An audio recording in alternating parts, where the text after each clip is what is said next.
Mercedes just hit an all-time low for this decade at Brazil last week, considering that both parties, team, and drivers were equally excited for a good result at Interlagos following their previous dominating success in 2022. This comes as both a shocking and disappointing result. That dismal performance has revealed much bigger problems for Mercedes moving forwards, which actually questions their ability to put up a competitive showing for the remaining two races and for 2024. Since the Austin floor upgrade, Mercedes has shown improved form, with Hamilton taking consecutive second-place finishes at both Austin and Mexico. This improvement made Mercedes believe like it has actually taken a genuine step forwards. But the pace shown by both Hamilton and Russell at Brazil will definitely be a confidence breaker. I mean, Mercedes were lucky that Ferrari, their closest challengers in the constructors, also had a bad day in the office, with Leclerc not even making it to the grid to start the race, following a hydraulics failure during the formation lap, and Carlos not showing impressive racecraft. The result? The points tally each team made weren't all that great. The poor performance of Ferrari, though, does not mask the fact that Mercedes had a dreadful race. George Russell, who had to retire from the Grand Prix due to overheating power unit oil, labeled the Brazil race as the slowest weekend of our year, and was much more concerned of the car's lack of pace rather than the reliability, while Lewis Hamilton just painted the line by saying that he is counting the days he has to drive the W14. For both drivers, that is a massive turnaround in mentality within just one race weekend. So what actually went wrong for the Silver Arrows at Interlagos, and how did it happen so quickly? The first signs of problems emerged during the sprint race, where both Hamilton and Russell cooked their tires hard, suffering from extreme tire degradation.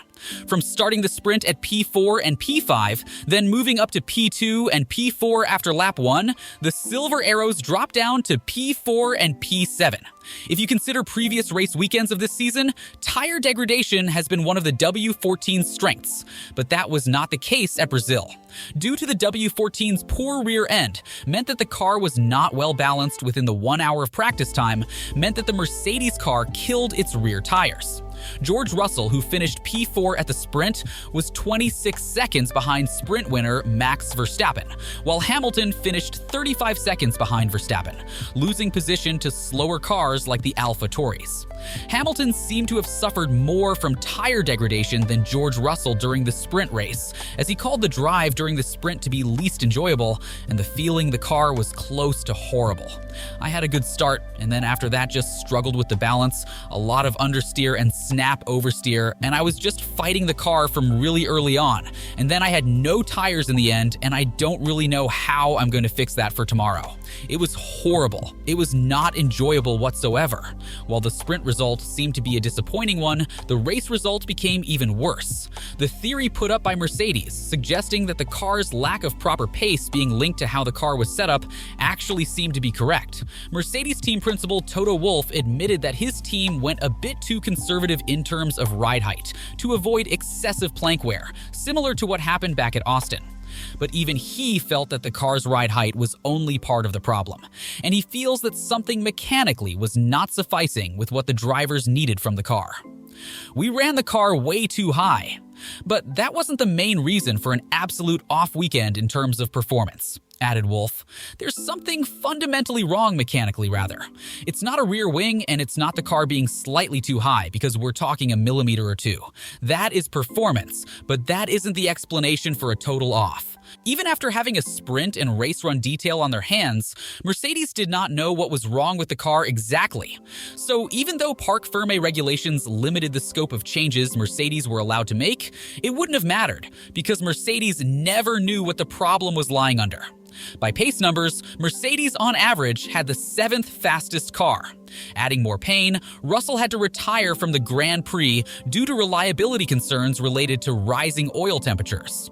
Wolff gave a straightforward review of the race and simply said that this was the worst race from his 13 years in the Mercedes team.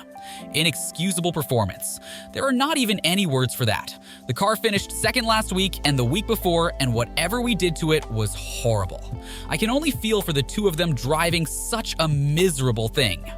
The problems at Interlagos for both Hamilton and Russell, confirmed by Toto Wolff, were linked to the lack of rear downforce, lack of proper cornering speed resulting in both high delta and high tire degradation.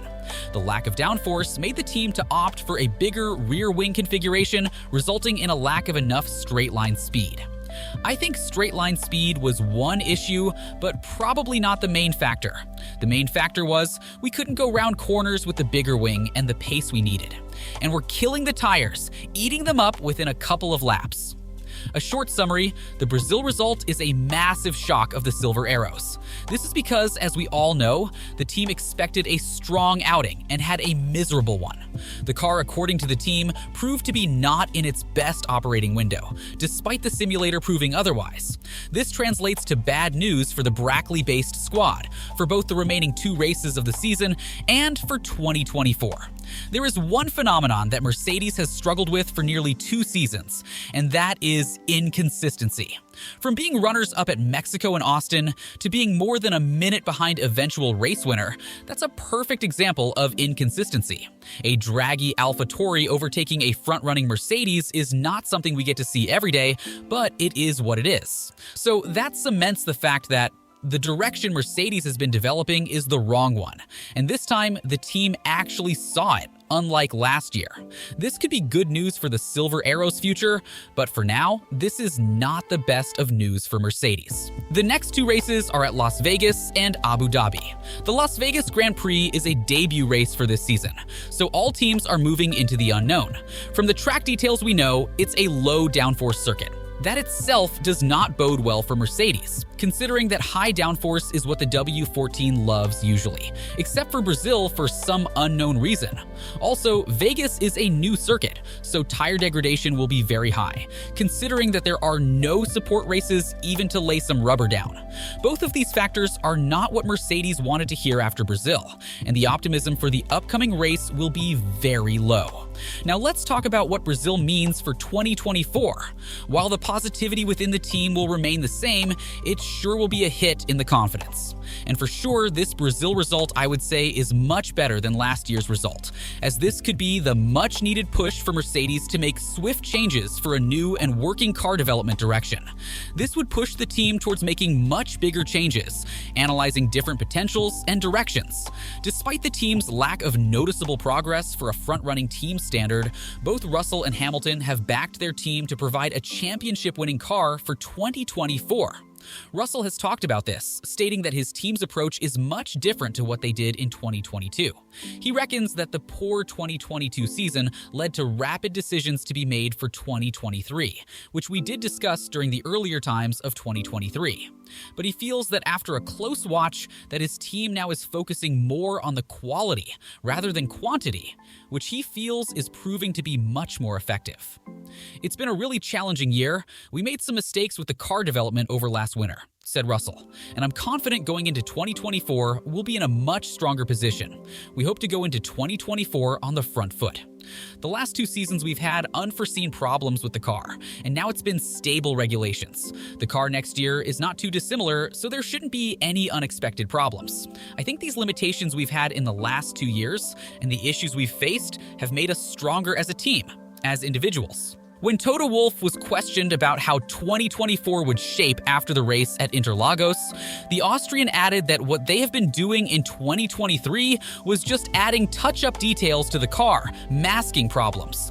But to his quote, he feels that the Brazil result is good for 2024, as he believes that this result will push for big changes in 2024's car, which should put his team in the proper direction for the W15's development. Another thing out of the box putting pressure on Mercedes is the sudden departure of Mike Elliott. Earlier this year, Mike Elliott and James Allison swapped jobs, Allison taking back the technical director role to lead the development charge from the front line. While a fresh set of eyes won't actually do any harm, and it is not to say that Mercedes cannot be in much safer hands than James Allison at this present timeline, and practically there is no silver bullet in this sport. But still, Mercedes has one leakage to fix, and that is to fill out the learning they need regarding the ground effect technical regulations. But what do you guys think? Do you think the dreadful performance at Interlagos is a blip for Mercedes? What are your expectations from the team for the remainder of 2023 and moving forwards to 2024? Very much into your thoughts and perspectives in the comments section down below. And on your way down, don't forget to subscribe to the channel to get notified of our future uploads, to keep yourselves up to date about the 2023 Formula One season.